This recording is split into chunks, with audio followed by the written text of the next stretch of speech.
All right, cool. We're here with Adam Glassman. Adam is an architect who does a lot of work in Cambridge and surrounding towns. And thank you, Adam, for being here today. I'm really excited to dive into these Cambridge zoning changes we were just talking about.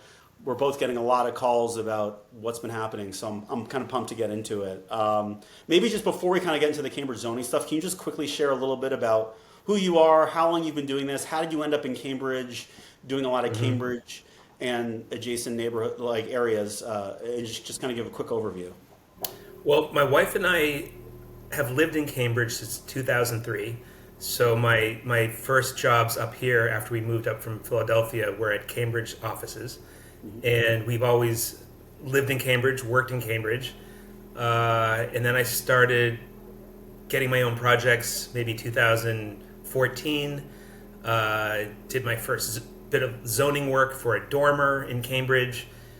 And since 2016, I've been working on my own as a sole practitioner. And developers, contractors have all stumbled upon me. Homeowners, the referral game in Cambridge is really great once you're in it. Once you prove yourself, especially at the zoning board, you start getting a lot of calls from a lot of different kinds of people to help them either expand their homes so their family can grow there, or from developers who are trying to add value and what's the best way to do it. There's a lot of different ways to be an architect in Cambridge, and I fell into the zoning niche, which I really enjoyed, in getting people through the permit process. Yeah. And now that the zoning code has changed, the need for zoning relief in many cases has largely evaporated, but now the potential for more substantial work in Cambridge has increased dramatically. Work by right. Definitely, yeah, and you're definitely one of those guys. Like, I feel like there's like four or five architects where it's like everyone. I talk to a lot of contractors, property owners, and you're one of those names that's just like the Cambridge architect guy. And so, yeah, let's talk about the Cambridge zoning stuff. So, I think there's a lot of people who are going to be watching this. They saw the big headline. Maybe they saw one or two things on Facebook or somewhere else in the Boston Globe about the change. But a lot of people maybe don't understand. Maybe we can start with like, why do you think this came about?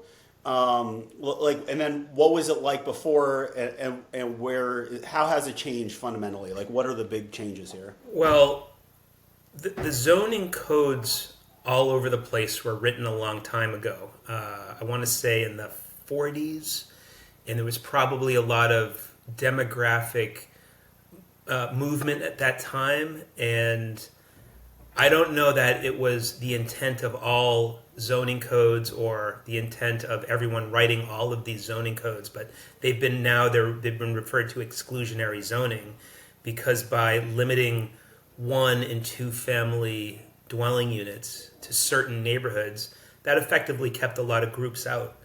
Um, I live in a neighborhood that's very old. Most of the homes here were built in the 1890s. It precedes all of the zoning. But once the zoning was in place, it quote unquote protected these neighborhoods. It preserved them as places for the affluent. Is basically what it turned into, and the more valuable real estate became, the more affluent and exclusionary these neighborhoods became. And maybe it's now, and until the zoning changed, maybe the exclusivity was based not so much on race, but more on economics. But economics and race are closely tied together. So there's been a need for housing, and it finally culminated with almost like an attack on this exclusionary zoning, and for some good reasons for sure. So now the zoning has changed, and now the question is, okay, was it completely thought through? Will there be unknown ramifications that are maybe less desirable? I think the process in Cambridge, most cities, to its credit, Cambridge actually got this major zoning change. A lot of cities and towns, probably it would be so divisive that they'd never touch it. But we live in a diverse city, and people here really care about social justice. So there was a big push for the new zoning. Hopefully, it won't. It won't result in the destruction of too much of the character of Cambridge throughout the city, because that's one of the big drawbacks is the protection on older homes and older buildings, historic neighborhoods that aren't necessarily protected by law. Now these places are vulnerable to demolition. Yeah, I could understand But that. but there's a need for housing. So how do you balance housing and preservation? And it could be the new zoning goes too far in one direction. We don't really know yet. Yeah, and that kind of brings me into like kind of like understanding what has changed here. And you live and breathe this stuff in a way that I don't. But I generally got the impression in my experience working with a lot of property owners in Cambridge that if you had a smaller lot, which most people in Cambridge do, maybe I don't know, 2 to 4,000 ish square foot lot, there was kind of a limitation to what you could really do. And there are exceptions, I'm sure, but it seems like now things maybe have changed. And maybe could you just talk a little bit about? I believe you met with someone at the city of Cambridge recently. Can you talk a little bit about how things are changing now? Like what has opened up really So there before? the, the pieces of the zoning code that largely no longer apply would be, and this is more or less citywide. Like for our purposes, we'll say it's citywide. We won't get into overlay districts, but FAR, floor area ratio, the maximum limit of habitable space, that's gone away. Restrictive setbacks have been eased. Setbacks are now 5 feet on the sides, 10 feet in the rear, and 10 feet in the front. And the setbacks used to be much more restrictive where you could build. How much more restrictive are we talking about here? Just to get a sense of like scope. Well, many of the setbacks were based on calculations of the height in the building and the length of the building, and that could give you a 12-foot setback on the side. So in many cases, more than 50% reduction. in many cases, the setbacks were more than double of what they are now. They were never less than 7.5 feet. So they would start at 7.5 and move up from there. Rear setbacks were 20 and 25 feet. Now they're down to 10. There still is a landscape or open space requirement. Private open space, usable open space needs to be 15 feet by 15 feet minimum, and 30% of the lot needs to be private open space. But now that open space can be counted by decks of any size anywhere on the house. Roof decks are now permitted in places where they were never permitted because they used to count as FAR. Wow. So you have one 15 by 15. You pick up as much private open space as you can at grade with a minimum of 15 by 15. But once you're past that 15 by 15, you can start counting roof decks and balconies. Wow. And they don't have to be very big at all to count as open space. They used to have to be at least 6 feet deep, which was not always possible. So open space has largely been eased. Setbacks have largely been eased. Building height, the maximum building height, has been raised to 45 feet. The lot area requirement per unit has gone away. We no longer need, in many cases, you needed 1,500 square feet of lot per new unit. And that was one of the real restrictions for preventing new housing, because if you have a 4,000 square foot lot and you need 1,500 square feet of lot per unit, that right there limits you to 2 units. So now that's gone away. The building code now is encouraging vertical additions. So I have a project now that I've had going on for a long time. It's a triple decker, got renovations throughout. Now we can add a 4th story. So the potential for projects has greatly increased with vertical expansions. And if the building is non-conforming with regard to even the ease setbacks now, if your building is at the 3 foot and not the 5 foot for the setback, we can still follow that footprint all the way up. There are ways to ease the front setbacks. If you're doing horizontal additions, those do need to meet the new setbacks. But again, those setbacks are pretty lenient. They're 5 feet on the sides, 10 feet in the rear. Mm-hmm. They didn't. They didn't restrict the ability to build to the creation of new housing. In a way, it seems like a loophole, but it's great for everybody that wants to do additions but doesn't want to add new housing. So if you have a giant single family, you can go to town on making this thing as big as you want, but you don't have to add more housing. So there was no real required link between, all right, we'll give you the zoning relief, but you got to add more housing. So for a lot of people, you can just simply add a lot more value. Wow. So if Which is, so if you have like a single family and you have a huge yard in the back and it's just sitting there, if you want to go nuts, you might be able to double your square footage. yeah, go nuts. Yeah. No problem. And Or you're if you not, have a two family, I mean, yeah, you can. There's a lot of ways now to go nuts. and you don't have to get any special permits or variances or anything. No, I mean, almost. When I was on the call with the zoning staff yesterday, I said, "What do you think people are going to need special permits for now?" And she said, "Well, maybe for new windows, but even that we're not sure." Wow. So I'm not sure who will be going to zoning. I mean, I do have a project going to zoning because, actually, not necessarily. Now that I learned I thought we had to go to zoning, but now that I just learned we can build up within non-conforming setbacks, another project where we're rebuilding a level on a third story, that can be by right. Wow, that's unbelievable. Okay, let me ask you this. Yeah. What lots would you say are the ones, I think I read somewhere 46 units, I think is now possible for certain size lots. If let's just say you're a developer and Yeah. I go to you, Adam, what's my dream lot? What's my dream lot where I can absolutely go bonkers? Because Your dream lot is 5,001 square feet or larger. Once you have more than 5,000, you can build 6 stories. If you are building all new construction, you can build the 6-story building, and 20% needs to be inclusionary housing. Mm-hmm. And I don't know what the definition of affordable housing is. I'm not sure how those things are determined. I haven't gotten there yet. Mm-hmm. But 20% need to be affordable or inclusive. If you are building 4 stories, you do not have to provide the 20% affordable. So there's some incentive for some developers to say, we're just going to do the four stories. And on a 4-story building, you can do on a lot that's any size, I believe. Any size. I think so. I got to double check. I think the 5,000 square foot lot and above is where you can get into the 6 stories. I think you can go 4 stories on any lot. Wow.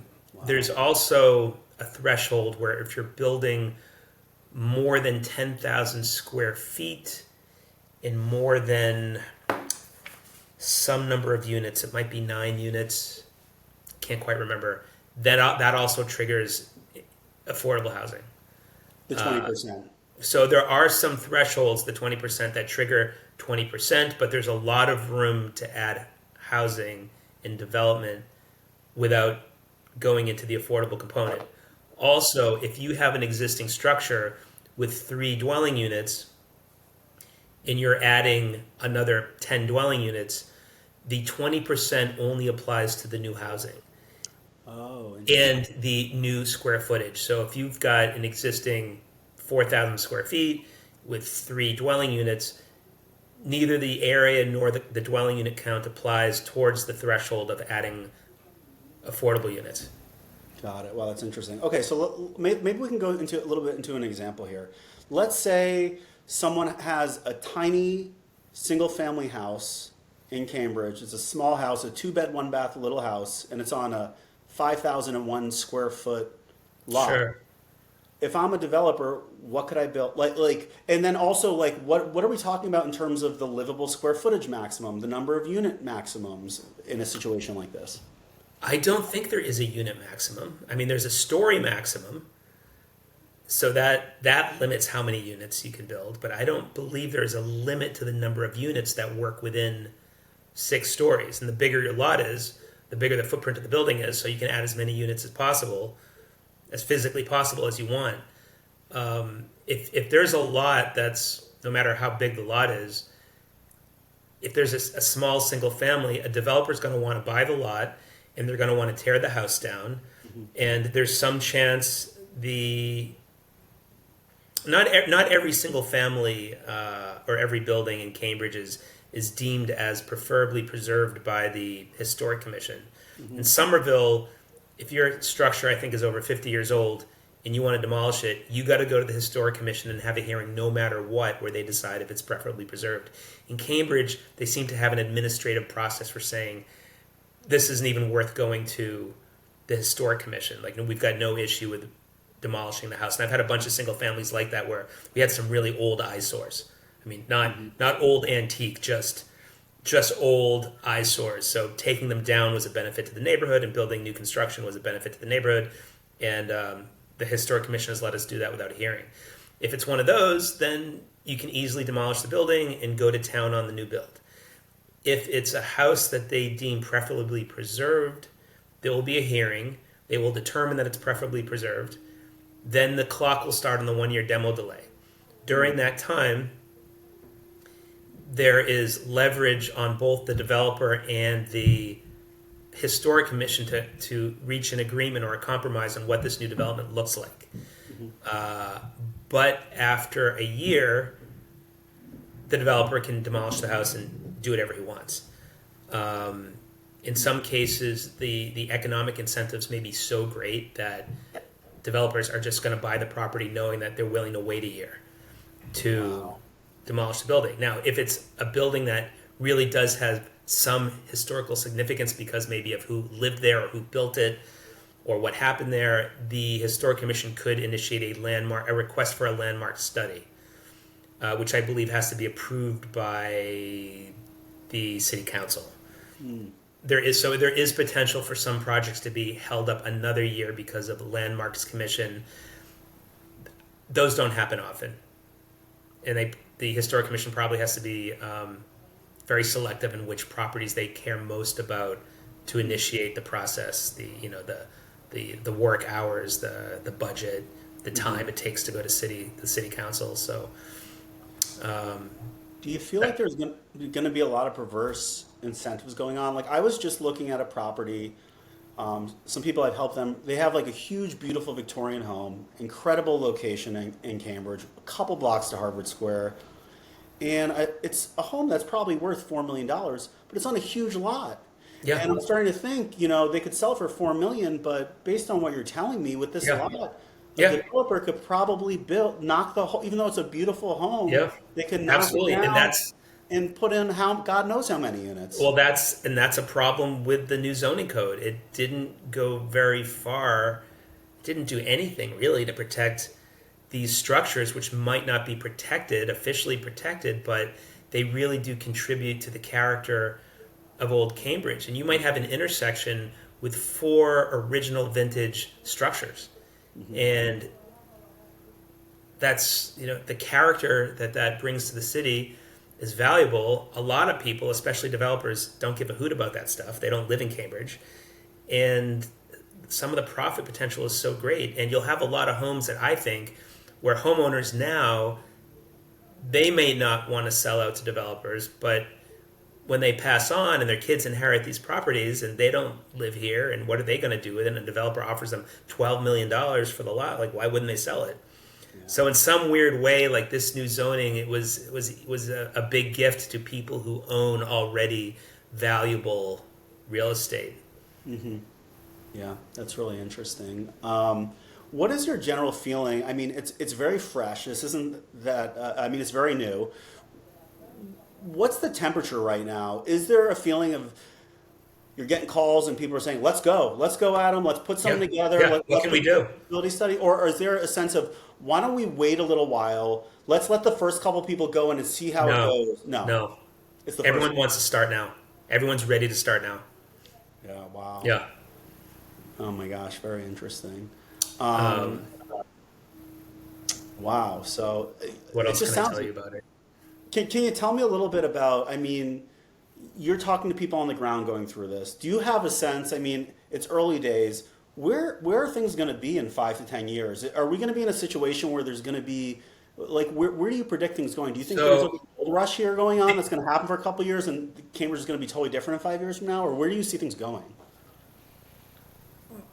My feeling is, not based on any real research, is that there will be a lot of new housing brought online, but I think most of it's going to be will remain very expensive housing. Mm. I just don't see a lot of housing that will allow working class families, especially people who work in Cambridge, to either move to Cambridge or stay in Cambridge. I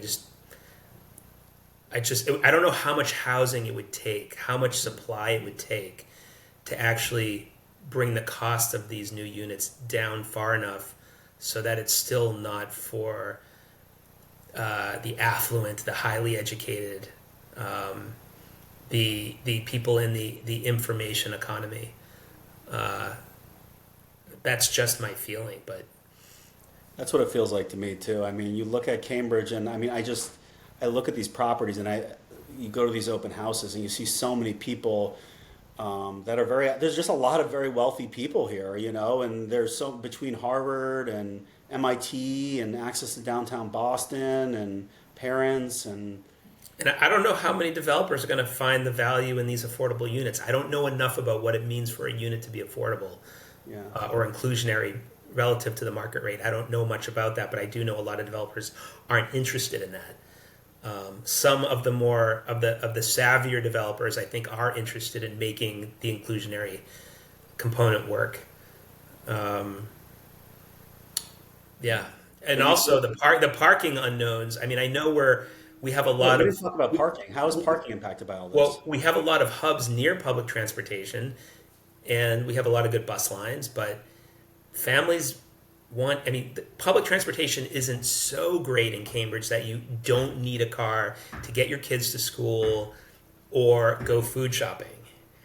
Those two things, and if you happen to work out of the city, I mean, usually I think if you live in Cambridge, you're not commuting out of the city to work.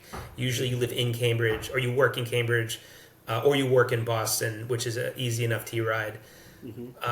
But if you build a 16-unit building and there's no parking requirement, and you're already in a neighborhood with no available street parking, I don't know where all those cars are going to go. I mean, units are going to be sold. I mean, maybe that'll help keep units affordable, is that they will come without parking. Maybe that'll help drive the cost down a bit for these units, because they will not be coming with parking. So to be clear, there's no parking requirements whatsoever. So developers can build as many units as they want, regardless of the project, and they don't have to do a single spot. The two biggest developments I'm working on now, one is a 40 unit, one is a 12 unit. No parking for these properties. Wow. Interesting. So maybe that'll help promote the use of public transportation, and people will start to change their driving habits. But I just know if you have kids and you got to get them to daycare or to school, and you got to go food shopping for a family of four, public transport. I mean, there's Uber. Uber will probably, at least with shopping, I don't think people will be taking Uber to school every day. So I think the parking, and plus with the new bike lanes, that's also increased the pressure on parking. Before the zoning passed, my feeling was they should have tailored it to these main corridors like Mass Ave. Mass Ave, north of Porter Square, has so much underutilized potential for development. And they could have gone all 6 stories or taller, all up and down Mass Ave between Porter Square and Route 2. See how many dwelling units you can put there, and will that bring the need for housing down substantially? If you find there's still a huge demand for housing, maybe then you expand those main corridor areas of development a block or two into neighborhoods. I don't know that it had to be a citywide approach.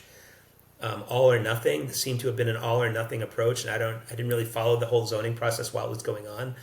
It seemed radical to me that they would upend the zoning throughout the entire city without maybe testing it first in certain areas where you wouldn't be creating a lot of pain for people in neighborhoods with 6-story buildings going up and more cars and more people. And maybe they could have started with a focus on these clearly underutilized areas, but they didn't.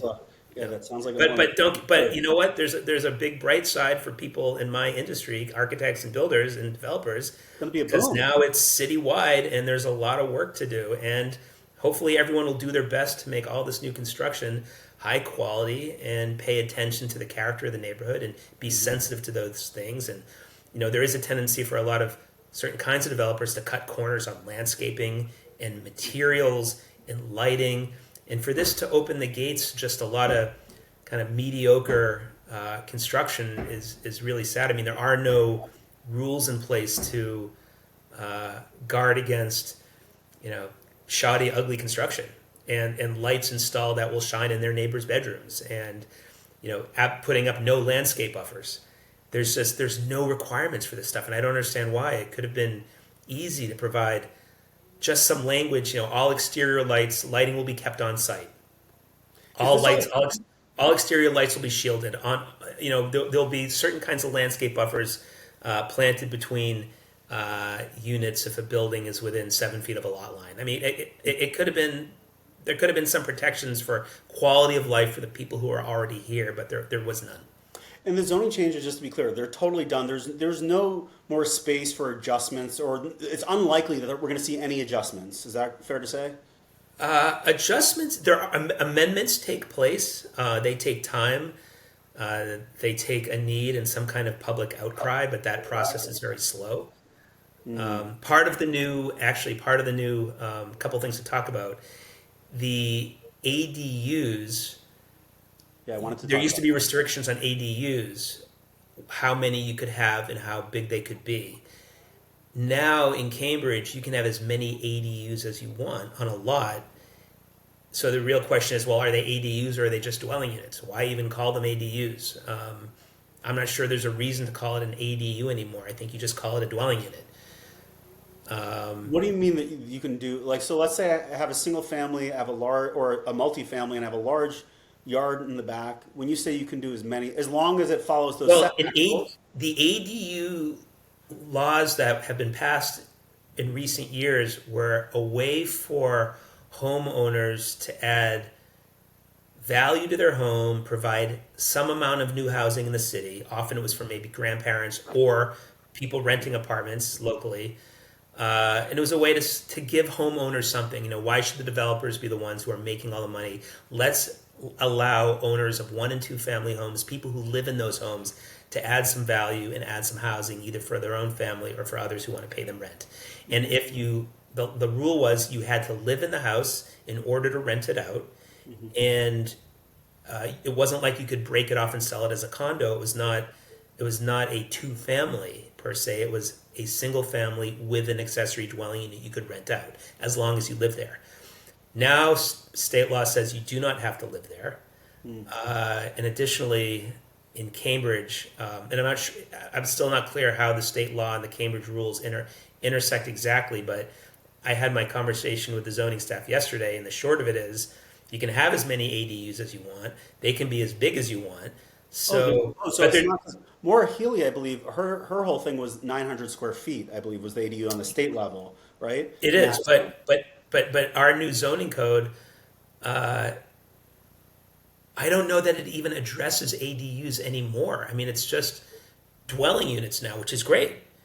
So you could build multiple, just to be clear, you could build multiple, and there's not a 900 square foot. Yeah, that whole requirement for, I mean, I suppose if you wanted to call it an ADU, you could, and it would have to abide by the state restrictions, but we can just add dwelling units now. In Cambridge, there's no need for ADUs anymore. Wow. So you could build an entire house back there if you wanted to. Yeah, you can build more dwelling units. That's all it is.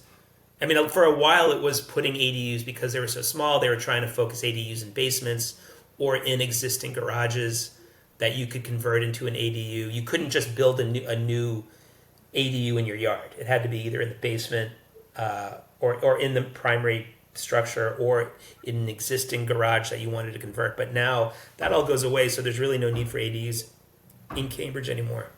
Wow. Okay, let me ask you this. Let's say I'm a property owner in Cambridge. I have a huge lot. Watching this podcast, if I'm an owner, what's the best way to kind of figure out what's possible? Can you kind of walk through? Should they reach out to you, Adam, and what would the process look like to determine what is possible? And then obviously they can, work with me to figure out what is the value of what would be built. But on your end, can you just kind of walk through what that process would look like for a homeowner? Because there's a lot of people watching right now who are in that exact position. Yeah, a lot of people might call me and say, we have a lot and we know that we can do this, that, or the other thing, and we want to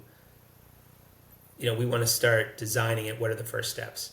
Sometimes they'll call and they'll say, well, we have a lot and we don't know what we can do. And I'll say, well, how big is your lot? What do you have there now? And what are your goals? How many units are you trying to build? Sometimes it's just a matter of, well, we want to build what we can afford to build. We can't afford to build 6 stories, but we could afford to build a 4th story. So you say, well, that's something we can do. I mean, you talk about the economics of the project versus the value they're adding and potential future income. Every owner is different. Generally, developers are trying to add as many. Well, I shouldn't say they're trying to add as many dwelling units as possible. Even with developers, there's sometimes a limit to what they can build financially. So if they come to me and they have nothing yet other than a knowledge that they can do something, I generally talk to them about what they want to do. I tell them what I think is what they could do, and then they start getting excited. And then I'd say, well, this is how I work. I have my site surveyor go to the lot, and we document the site. If there's an existing building, I survey and draft up the existing building. We put together our existing plans, existing conditions, and then we start mapping out the new work together. And we study the zoning is the first thing we do. So we map out the potential at the beginning that we know you can permit by right. And then we take it away with design and getting my subconsultants in, and producing a permit set. Okay, that sounds good. Let me ask you this. So a lot of people watching in particular are multifamily owners. That's kind of one of the niches I really focus heavily on in Cambridge. Can you kind of talk maybe a little bit about, if you're a multifamily owner, maybe you don't want to sell that property, you want to hold on to it, you want to keep it in the family, but maybe you want to improve it now with these changes.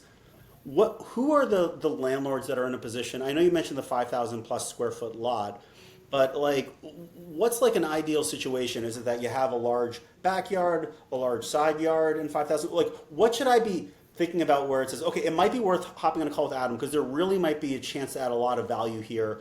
I think there's potential value everywhere. Yeah, at this point. There's pretty much value everywhere. Yeah, wow, that's amazing. Yeah.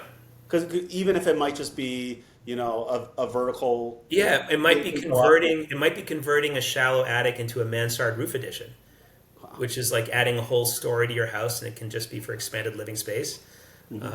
If you're limiting your work to 1 and 2 family structures, maybe you have a single and you want to make it a 2. Well, if you make it a 3rd unit or more, then you're getting into commercial building code and sprinklering the building, and possibly bringing in hard lines from the street. And there's also with brand new construction, ground up, there's accessibility units you have to provide for people who have some kind of physical disability in that way. So sometimes it might make sense for someone to say, listen, we want to get as much square footage as possible, but we don't want to go beyond 2 units. We just don't want to deal with sprinklering our building. Usually I can make the case that it might be painful now, but it's usually worth it to get the units and sprinkler the building. Yeah. And if you really want to add more square footage, then you just need, you have one means of egress, and then you pull in a hard line from the street. And have, there's ways to make the building both safer and larger. But there might be, one of the thresholds for some people might be not passing the 2 unit count, but making 2 units as big and as beautiful as they can. Maybe they're attached townhomes with 4 stories of living space and roof decks. I mean, no matter what you do, you're going to be adding value. The question is, how much value do you want to invest in adding? But there's value to add in so many different ways now. Even the dormers can be larger. If you want to build a dormer, the dormers are now, the dormer guidelines have finally, after decades, the arbitrary 15-foot maximum for dormers is now finally based on the length of the roof line. So no matter how long your roof line is, you can have dormers up to 50% of the roof line. If you had a 40-foot roof line before, and the zoning board was never going to give you more than a 15-foot dormer, I mean, that looks kind of stupid on a 40-foot roof. Yeah. But now finally it's based on a percentage of the roof line. So in every way there is value to add to every property. So it really doesn't matter if I'm someone who owns maybe a 3-family and the property's just taking up most of the lot. If you own a 3-family with an unfinished basement, in most cases you would have to go to the zoning board to exclude the FAR to create the habitable space in the basement if you had to lower the floor. If you already had 7.5 feet, it counted. But if you had 7 feet 4 inches, well, it didn't count, and you would need special zoning relief to lower your basement 2 inches. Mm-hmm. And while in most cases the zoning board would grant the relief, it's a whole process of extra time and extra money, and it was just an obstacle to doing something that was obvious. Mm-hmm. And it should have been a no-brainer. So in all ways, it's easier now to add value, which is square footage. Makes sense. Okay. And like one of the things that I had written on here that it sounds like maybe it's not even worth talking about, but it's the MBTA Communities Act, right? Which is a law that was passed for any sort of commuter towns. Now, I think Cambridge might have already been in compliance before this. I don't know how familiar you are with it, but I think they may have already been in compliance. But the whole idea was to relax zoning, but it sounds like with everything that happened with Cambridge now, it doesn't matter. It's all about the Cambridge zone. Yeah, these weren't so much aimed at places like Cambridge; they were aimed more at places like Milton, further out. And those communities are definitely far less receptive to these kinds of changes in the zoning laws, because frankly they don't want the change that these zoning laws or these easing of zoning laws would mean for their communities, which haven't changed in decades. Mm-hmm. In terms of density and demographics. And these changes in zoning laws are meant to make these communities denser and therefore more diverse, and all kinds of diversity, economic and racial diversity. And a lot of people have a hard time with change of any kind. That makes sense. Let me ask you this. How do you feel about some of the surrounding towns? I look at Somerville, for example. I have a lot of clients also in Somerville. They're looking at what's happening in Cambridge and they're saying, are we next? Is it just a matter of time? If you're someone who's an investor now, should I be thinking of maybe buying 5,000 square foot lots in Somerville because I'm going to get a better price now if I just hold and wait? No, or what's your feeling? Somerville has a relatively new zoning code. I don't know if it's 3 years old or 4 years old exactly. They spent a lot of time. I used to go to the zoning board all the time in Somerville because it was like Cambridge. You couldn't do anything without going to the zoning board. And that's why I was able to develop a practice based largely on zoning relief in these places, because people needed not only an architect, but an architect who would take them through the zoning process. And that was a whole process that I really enjoyed. It's not for everybody, but I loved the zoning process. I kind of loved everything about it. Mm-hmm. So in Somerville, you couldn't do much without getting zoning relief. And of course, this means endless hearings, hours of hearings at the zoning board level, which is time consuming for all involved. And it was getting in the way of development in Somerville. So they've radically changed their zoning code in a really interesting way. And they created these new zones, neighborhood residential, zoning residential, and then these other kinds of commercial and overlay zones. Most of my work is in neighborhood residential and urban residential. And in all of these zones, they have an almost fun to navigate zoning code because a lot of it is graphic. And for those of us who are more visually oriented, it really helps to have graphics and very simple tables without having to read, volumes and volumes of text to understand the zoning code. And they prescribe very clearly, these are the building types we allow. This is how they should be designed, and these are the rules to follow. And there's a lot you can do in Somerville. Mm-hmm. It's a little different than Cambridge, but it's a zoning code that really takes most of the questions, answers the questions, what can you do? Mm-hmm. And in Somerville's case, I guess the risk is, so many buildings are going to look exactly alike. Okay, we're allowed to put on a mansard roof. We're allowed to do a rear addition that's 2 stories. So but I think Somerville is dealing with a housing stock where over the years, probably a once very attractive city with a lot of attractive housing stock, older kind of similarly designed housing stock, people would just over the decades they would disfigure homes, they would cover them in vinyl, they'd infill windows on an entire wall, and they just really degraded the architectural style of the city. So this zoning code tries to, I think, reverse that and say, we want you to build in these certain kinds of traditional ways. But there are a lot of building types. There are a lot of building elements that they allow you to build by right. But you have to design within these. It's heavily into the design. Cambridge zoning is not telling you what your front stoops should look like and how big your overhangs can be. None of that. Somerville zoning is really trying to have a positive impact on the design, the look of the city. Got it.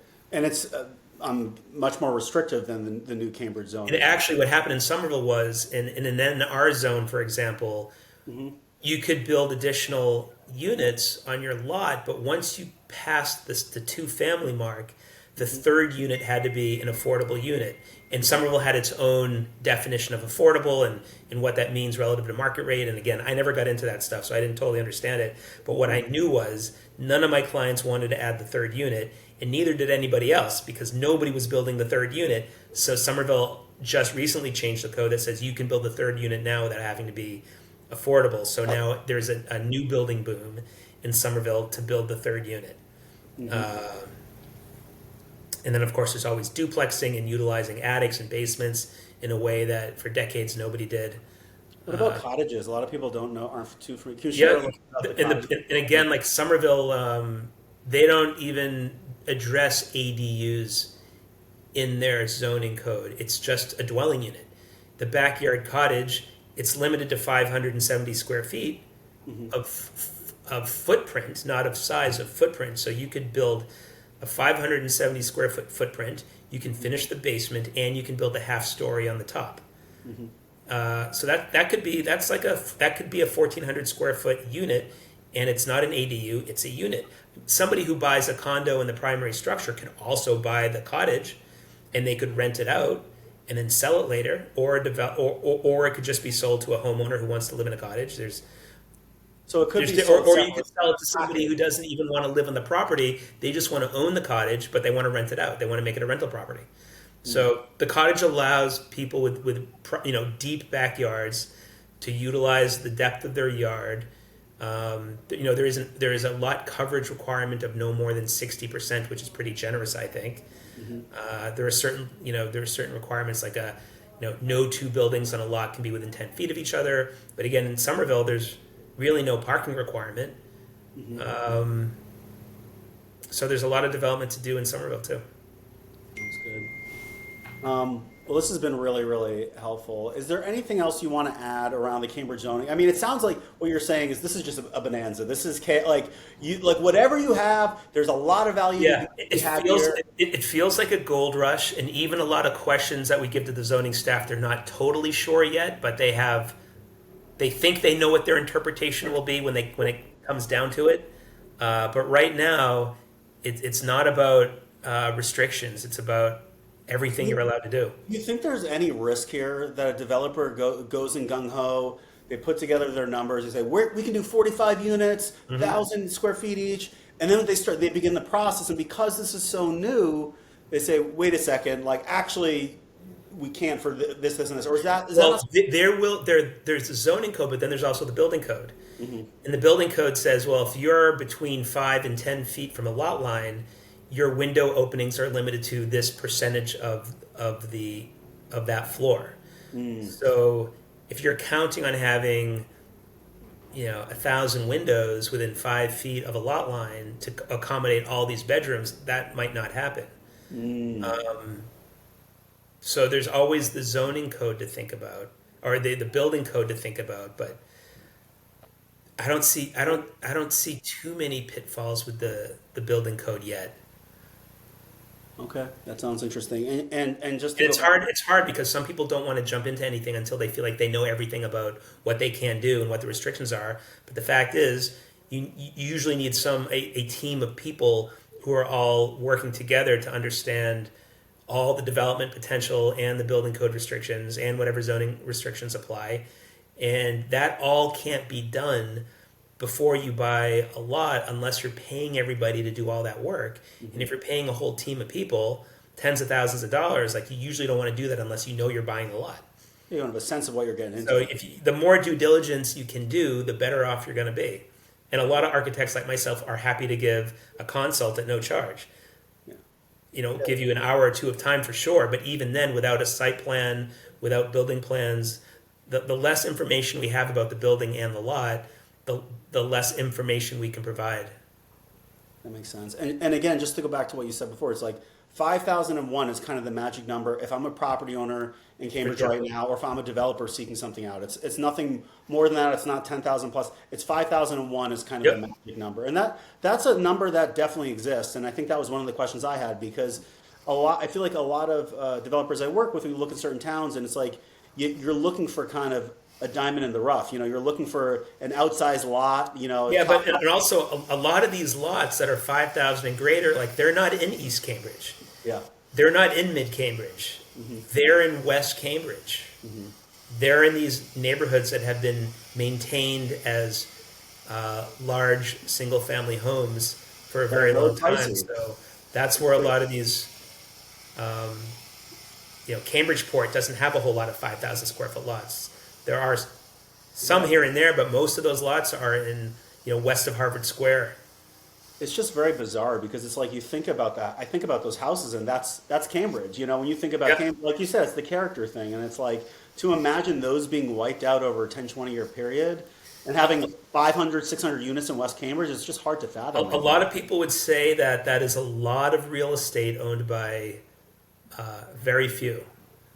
That's and the need for housing trumps that. But again, if the housing is all very expensive, $1,000 a square foot for new construction, then what's the point? I mean, I guess we increase the tax base of the city, but it's not providing affordable housing. So, yeah.